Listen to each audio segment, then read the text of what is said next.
Hello everyone, this is Afia and welcome back to my another vlog. আজকে আমি আমার আম্মুর বাসায় যাচ্ছি ইফতার করতে। সো ভাবলাম যে যখন রেডি হচ্ছি আপনাদেরকেও আমার সাথে নিই। সো এখন আমি দেখাবো আমি কি কি ইউজ করব আজকে। এই বডি মিস্টের নাম বেয়ার ম্যাগনোলিয়া, অনেক সুন্দর একটা স্মেল। আমি এখানে রাখছি। সাথে ইউজ করব টু ফেসের কনসিলার। এটা আমি অনেক দিন ধরে ইউজ করছি, খুবই পছন্দের একটা কনসিলার আমার। এরপর আমি ইউজ করবো টু ফেসের আইলাইনার। আমার বরাবর সবসময় এটা ইউজ করা হয়। এরপর আমি নিচ্ছি মেকআপ বাই মারিওর ব্লাশ পেল পেটাল। এটা আমার ডেইলি ইউজের একটা খুব ফেভারিট ব্লাশ। পিঙ্ক কালার, খুব সুন্দর মানায় brown skin. Rare beauty blush highlighter, যেটা আমার খুবই পছন্দের একটা নতুন অ্যাডিশন। দেখতেই পাচ্ছেন খুবই সুন্দর glittery, can't wait to use it. এটা হচ্ছে হ্যাপি শেডের। মেকআপ ফরএভারের লিপ লাইনার, এটাও আমি ডেইলি ইউজ করে থাকি। অ্যানাস্তাসিয়া বেভারলি হিলের ভেলভেট লিকুইড লিপস্টিক, এটা হচ্ছে রোজ মভ শেডের।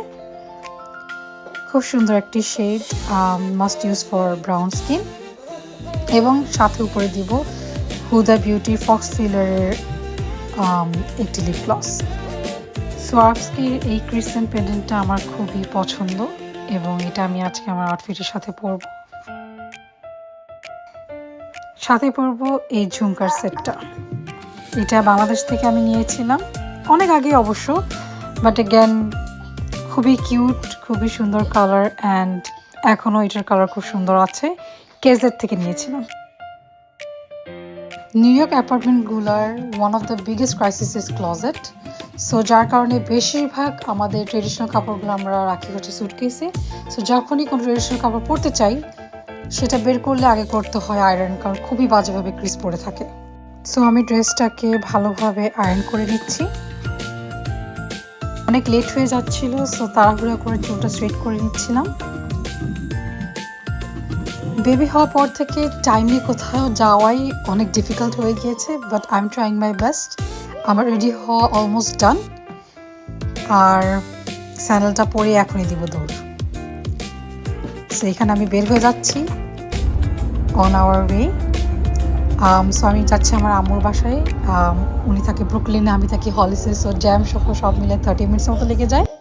ইফতারি ঠিক 5 মিনিট আগে পৌঁছাতে পেরেছিলাম, সো যার কারণে বেশি কিছু আর ভিডিও আমি করতে পারিনি। বাসায় ফিরতে ফিরতে রাত 11:30 মতো বেজে গিয়েছিল। আমরা ডিনার করেই এসেছিলাম একবারই। সো বাসায় এসে ঘুমাইতে যাওয়ার আগে যে ফাইনাল কাজ হচ্ছে সেটা হচ্ছে আমার বেবি বটলগুলোকে ভালোভাবে রিন্স করে স্টেরিলাইজ করতে দেওয়া। সো ওভারনাইটের মধ্যে স্টেরিলাইজটা হয়ে যায় এবং পরের দিন সকালে আমি সেটাকে আবার ইউজ করতে পারি। এখানে আমি যতগুলো বটল অ্যাক্সেসরিজগুলো আছে সেগুলোকে আমি রিন্স করে নিচ্ছি ভালোভাবে পানি দিয়ে, এবং এরপর আমি এগুলোকে স্টেরিলাইজারের উপর বসাই দিচ্ছি। আমি ইউজ করছি মম কোজি ডিটারজেন্ট ট্যাবলেট।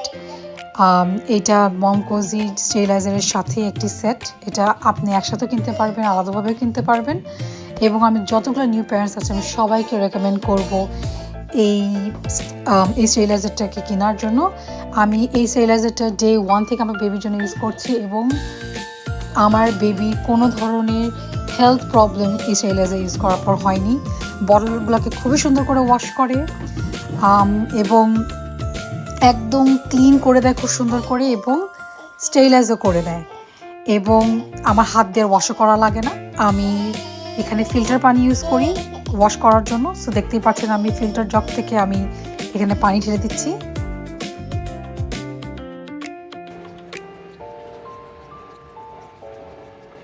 আজকের ব্লগটা আমি এই পর্যন্তই রাখছি।